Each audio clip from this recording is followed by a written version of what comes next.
Start with, have you ever gotten a call from Billy Duggan? From that laughter, I guess some of you have.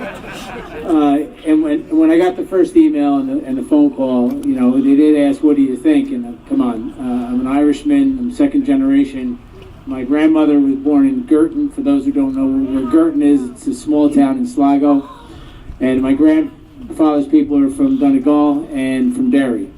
So those who are from those areas, I never get too many claps from people from Girton. Most people never heard of Girton.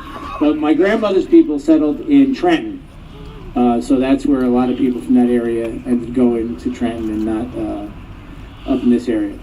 So it's an honor for me to be here. One of the key things that I think about before we designate this officially is growing up as a kid and going to visit my grandparents in Vailsburg, a little neighborhood right down the street from Sacred Heart, kind of almost the same kind of scenario, and did a little research. What my grandmother did, she was a tea maker, so she would bring teas to people for healing, and I think she read tea leaves, whatever that means, for the old Irish.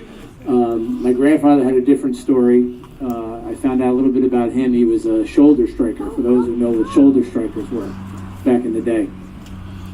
But it's interesting to think about the community aspect of what Dublin, this area, was. Because when you hear the history of the Irish immigration here, and you hear about how the sense of community was the key thing that held so many families together, and hearing the history of what my grandmother did with making food for the new mothers and being a matchmaker for people who came over here. She came at the age of 22. She fled during the Civil War in Ireland. So it really is an honor and a privilege for me to stand up here and be part of this. Especially because I live 2 blocks to the west in this district. So it's a wonderful, wonderful honor to be here.